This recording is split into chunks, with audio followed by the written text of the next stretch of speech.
네, 오늘따라 갑자기 날씨도 엄청 덥고 또 이제 아침에 일찍 오셔가지고 또 오전에 강의 하나 들었는데 점심 먹고 나른한 오후에 또 이제 수업을 들으려고 하다 보니까 쉽지 않으시죠, 그렇죠? 되게 힘드실 거라고 저도 생각이 드는데 그래도 이제 슬슬 조금 정신을 더 바짝 차리셔야 돼요. 왜냐면 이렇게 날씨가 더워졌다는 건 시간이 그만큼 많이 지나갔다는 거거든요, 그렇죠? 이렇게 한참 더운 날씨가 정신없이 막 지나가고 나면 슬슬 이제 서늘한 바람 불고 이렇게 된 상태인데 그런 상태에서 내가 막 머릿속에 별로 이렇게 정리된 게 없는 것 같은 거야. 그럼 그때부터는 조바심이 장난이 아니에요. 무슨 말인지 아시겠죠? 그죠? 그래서 아직 뭐 시간이 많이 남았지만 그래도 얼마 안 남았다라는 그런 마인드로 항상 좀 너무 막 긴장하면서 스트레스 받으시라는 그런 얘기가 아니라 그래도 어느 정도 조금 긴장감 있는 수험 생활을 좀 하셔야 됩니다. 솔직한 이야기로 여러분 보세요. 정말 공부를 제대로 하고 있잖아요? 그럼 불안해서 잠이 안 와야 돼요. 와가지고 너무 숙면할 수 있을 것 같아. 막 이렇게 에어컨도 틀어놓고 이렇게 하시면 안 된다고 이렇게. 무슨 말인지 아시겠죠? 그죠? 오늘 아침에도 그 회계사 2차 시험이 요번 주말 말고 다음 주말에 딱 일주일 남았거든요.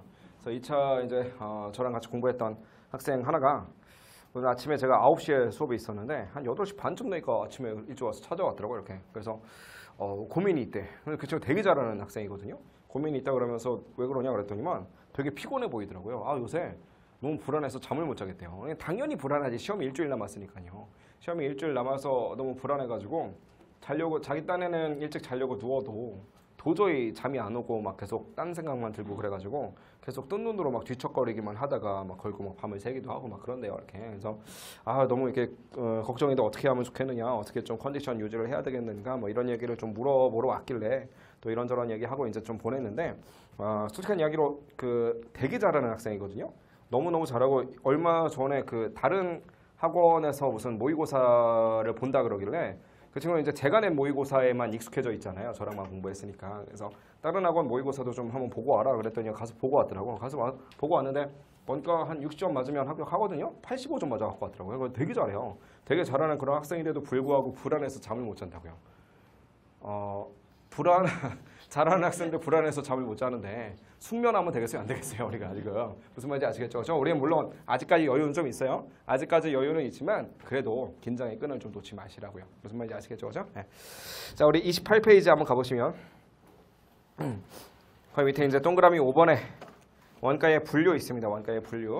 가로 1번에 원가 요소에 따른 분류에서부터 이제 원가들을 좀 분류할 텐데 뭐 두세 번 들어보셨던 분들은 뭐 이제 어떻게 보면 좀 기본적인 쉬운 내용이다라고 볼 수 있겠지만 그래도 항상 정답은 기본에 있다 이렇게 말씀을 드렸으니까 처음 듣는다라는 기분으로 한번 좀 보시길 바래요. 자, 우리는 아까 전에도 말씀드렸다시피 상기업은 관심 없고요.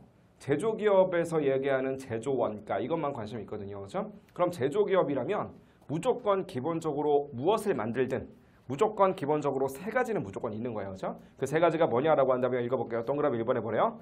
재료비. 동그라미 2번에서는 노무비. 3번에서는 제조 경비. 무조건 이렇게 세 가지가 있답니다. 한번 적어볼게요. 자, 재료 원가라고 할게요. 그냥 재료 원가. 그 다음에 노무 원가. 그렇죠? 노무 원가. 그 다음에 세 번째로는 뭐냐면 제조 경비라고 하는 게 있다는 거죠. 이렇게. 전 세계 어떤 제조 기업을 가든지 간에 이 세 개 없이 물건을 만들 수 있는 회사는 존재하지 않아요. 무슨 말인지 아시겠죠? 그렇죠? 뭘 만들든지 간에 삼성전자에서 핸드폰을 만든다? 재료가 무조건 있어야 되겠죠. 그렇죠? 만드는 사람이 있어야 될 거고요. 제조 경비라는 건 뭐냐면 재료랑 사람 말고 나머지 것들이에요. 뭐 기계라든가 건물이라든가 기타 등등들. 그래서 이런 것들이 당연히 있어야 된다는 거죠. 현대자동차에서 자동차를 만든다? 당연히 재료 있어야 되고 만드는 사람이 있어야 되고 기타 등등 있어야 된다고 이렇게. 당연히 어떤 뭐 규모가 작든 크든 어느 나라에 있던 간에 제조기업이다라고 한다면 무조건 얘네들 세 개가 있어야 되는 거니까 결국은 우리가 제조 원가의 3요소가 뭐냐라고 한다면 일반적으로는 재료 원가, 노무 원가, 제조 경비 이렇게 세 가지를 꽂는다고요. 자, 근데 여기다가 축 하나를 더 이제 우리가 설치를 하자면 재료 원가를 쓰더라도 그냥 쓰는 게 아니라 어떻게 쓸 거냐라고 하는 걸 좀 따라가 봐야 된다는 거죠. 자, 여러분들이 이제 이해를 좀 잘 하셔야 되는 게 우리 원가 회계에서 배우는 게 뭡니까? 라고 한다면 그냥 원가 계산하는 거예요. 근데 오해를 하시면 안 되는 것이 예를 들어서 우리 치킨집에서 치킨을 만드는데 원가가 얼마 들어갔는지를 한번 계산해 보겠대. 그 얘기가 우리 치킨집에서는 이것저것 만드는데 올 한 해 동안 100원을 썼다. 그럼 그 100원을 계산하는 거를 배우는 건가 보다. 그게 아니라고요. 그러니까 큰 틀에서 보면 100원을 썼다라고 하는 거를 계산하는 것도 물론 원가 계산에 속하긴 속하지만 우리가 시험 문제에서 포커스를 맞춰야 되는 건 100원이다라고 하는 거 이거 자체가 아니라고요. 이거는 어떻게 보면 당연하게 알고 있는 거예요. 그러니까 뭔 얘기냐면 여러분들이 오늘 하루 동안 돈 얼마 썼는지 아세요? 모르세요? 오늘 하루 얼마 쓰셨어요? 대충 알잖아. 뭐 이렇게 밥 먹고 뭐 이렇게 교통비 쓰고 차 마시고 하는 것들 얼마 썼는지를 뭐 그냥 그 헷갈리면 영수증 같은 거 보시던지 카드 명세서 이런 것들 보시면 대충 오늘 하루 내가 얼마 썼구나 이런 것들 대충 나오거든요.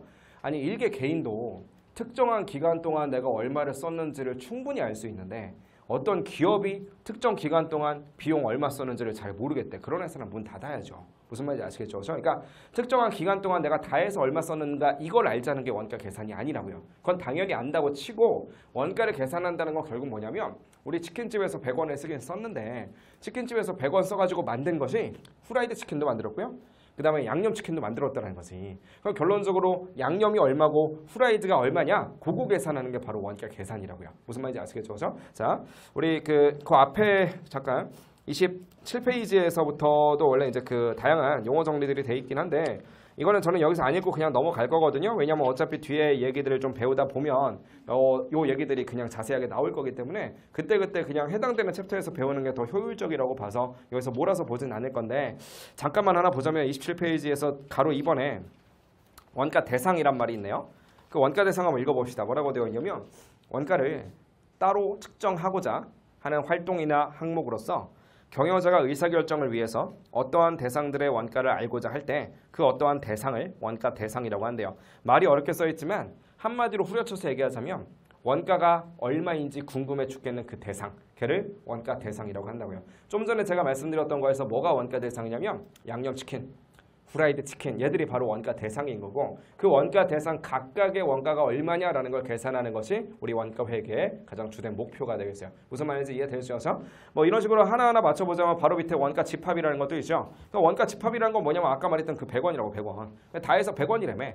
다 해서 100원으로 집합을 시켜놨으면 걔네들을 찢어야 될 거 아니겠어요? 제품 A랑 제품 B라는 원가 대상으로.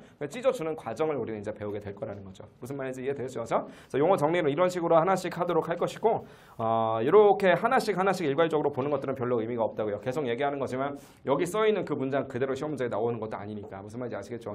한 페이지 넘겨보시면 다시 28페이지로 갑시다.